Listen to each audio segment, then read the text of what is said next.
Hello myself MD Paran, welcome to my another blog video. দর্শক, আমি এখন আছি নওগাঁ জেলার পোরশা থানার খুবই বিখ্যাত একটা হাট, মসজিদপুর হাটে। তো আজকে বিকেলবেলা চলে এলাম আপনাদেরকে এখানে দেখাতে। এখানে রয়েছে অনেক পুরনো ইতিহাসের ছোঁয়া, যা আপনাদেরকে মুগ্ধ করবে। তাই তো চলে এলাম পোরশার এই মসজিদপুর হাটে। দেখেন, হাটের ভিতরে আপনারা দেখতে পাচ্ছেন অনেক দোকান। এগুলো আসলে হোটেল হিসাবে খাওয়া দাওয়া করানো হয়। যারা এখানে আসে তারা দুপুরে এখানে খাবার খায়। আর পাশেই যেই ছাউনি দেওয়া জায়গাগুলো দেখছেন, সেখানে চুল কাটা হয়। এখানে গ্রামের লোকেরা এসে তাদের চুল কাটে। এ যেন এক মুগ্ধ করা দৃশ্য।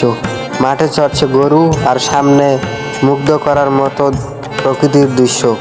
আর পাশেই এই মসজিদপুর হাট, যাতে লেগে রয়েছে ইতিহাসের প্রচুর ছোঁয়া। পোরশা থানার এটি সব থেকে বড় হাট। আজ থেকে প্রায় 100 বছর আগে এই হাট গড়ে উঠেছিল। হাটের পাশেই আপনারা দেখতে পারবেন পোরশা থানার সেই রূপালী আমের বাগান, যা দেখে আপনি মুগ্ধ হবেন। চারিদিকে যত দূর চোখ যায় দেখেন শুধু আমের গাছ।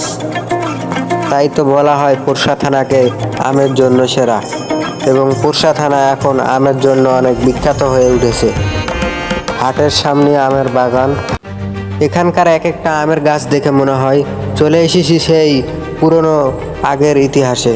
কারণ পর্দায় আপনারা যে গাছগুলো দেখছেন, এগুলো আমার শোনা মতে 100 থেকে 150 বছরের পুরনো।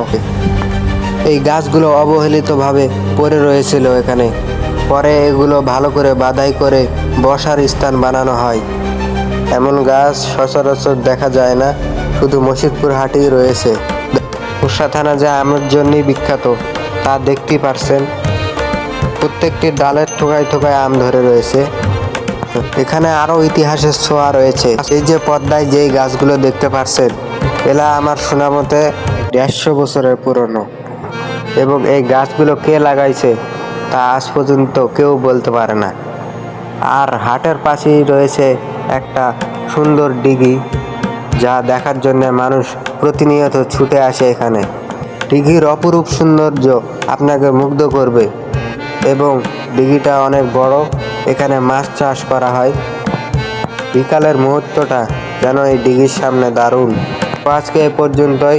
ভিডিওটা দেখার জন্য ধন্যবাদ, আর আমার চ্যানেলটা সাবস্ক্রাইব করে দেবেন। ধন্যবাদ।